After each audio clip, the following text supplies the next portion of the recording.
اس کے معاملات کو دیکھو. چنانچہ ہمارے اکابرین کا تقویٰ صرف کھانے پینے کی حد تک نہیں تھا، پوری زندگی. تقویٰ پوری زندگی پر محیط ہوتا ہے، معاملات میں، معاشرت میں، عبادات میں، ہر چیز میں تقویٰ. سیدنا امام اعظم ابو حنیفہ رحمۃ اللہ علیہ، ان کو اللہ رب العزت نے کمال تقویٰ عطا کیا تھا. حیران ہوتے ہیں ان کے تقویٰ کے اوپر. واقعی وہ تقویٰ کے معاملے میں اپنے ہم اثر لوگوں سے بازی لے گئے تھے. ان کے تقویٰ کا معاملہ سن لیجئے. ایک بندہ مسئلہ پوچھنے آیا، حضرت میری بکری گم ہو گئی. بتایا کہ بھئی یہ کر لو، وہ چلا گیا. اب دوسرے بندے کو بلا کے پوچھا کہ بکری کی عمر کتنی ہوتی ہے؟ اس نے کہا جی بکری کی عمر ہوتی ہے اتنے سال.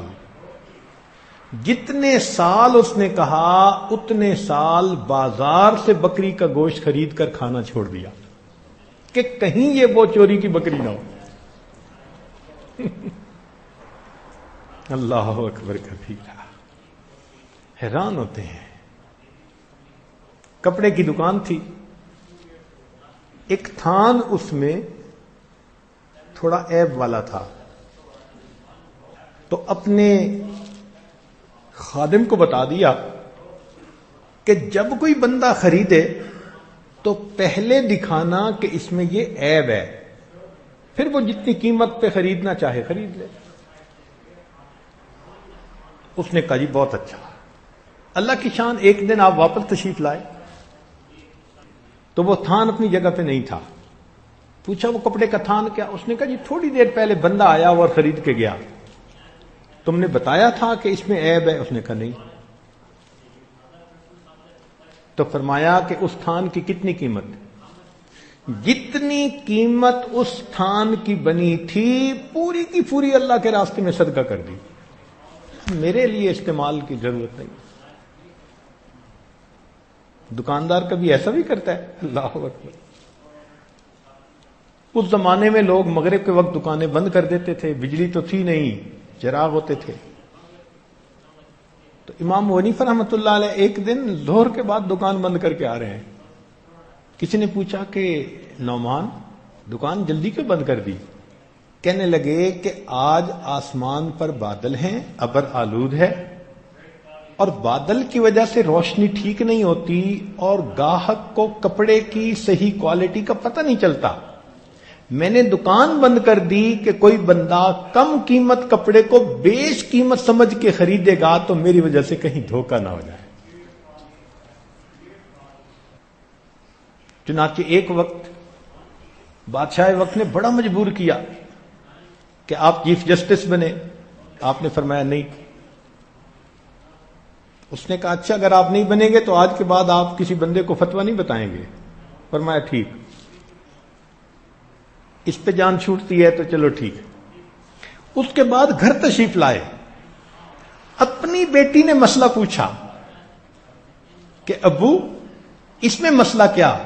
فرمایا بیٹی میں کال دے چکا ہوں، اب مسئلہ اپنے بھائی سے پوچھ لو.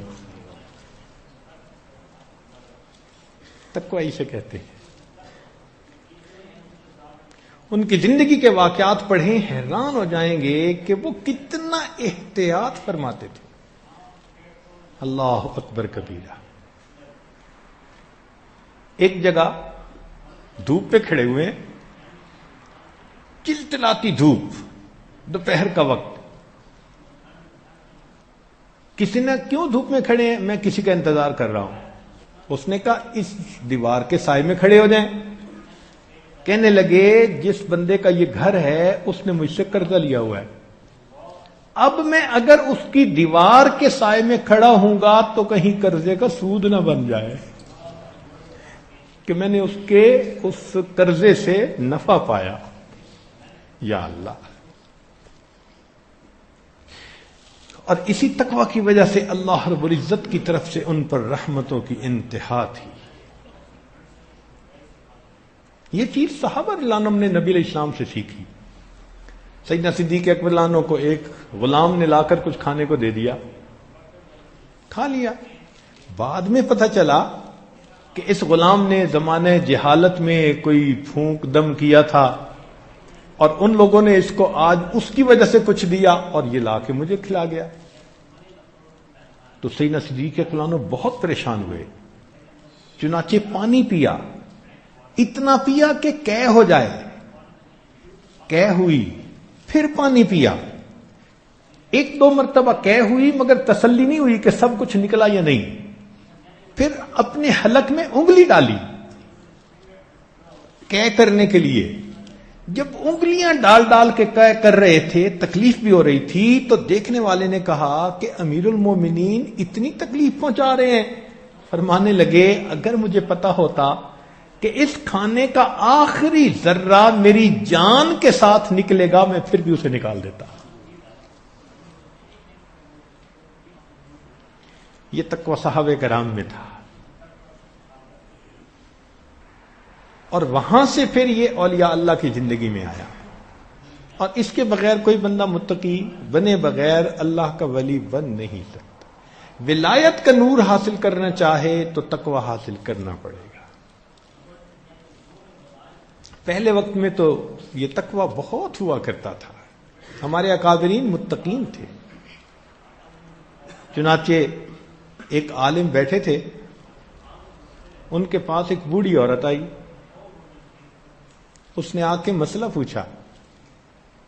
کہنے لگی کہ میں چاند کی روشنی میں سوت کاٹ رہی تھی رات کو، وقت کا حاکم گزرا اور اس کے لیے کندیلیں جلائی ہوئی تھیں، روشنی جلائی ہوئی تھی، لوگ آگے پیچھے روشنی لے کے چل رہے تھے. مجھے اس وقت دھیان نہ رہا. جتنی دیر وہ گزرا میں اپنا سوت کاٹتی رہی. اب مجھے احساس ہوا کہ میں نے تو حاکم کی روشنی میں سوت کاٹا، بتاؤ میرے لیے جائز ہے یا میرے لیے حرام ہے؟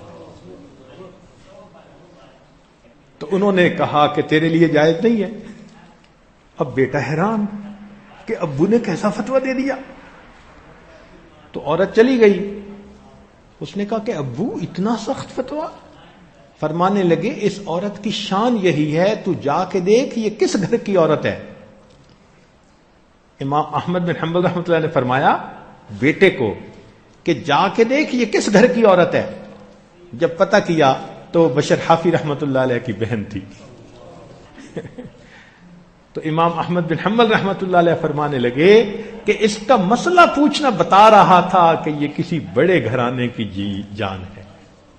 اتنے متقی لوگ ہوا کرتے تھے. اب دیکھیں ایک عورت، بوڑھی عورت، اس پر بھی مسئلہ پوچھ رہی ہے.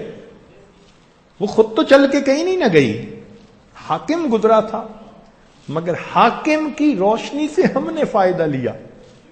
اب بتاؤ یا اللہ. ہمارے قریب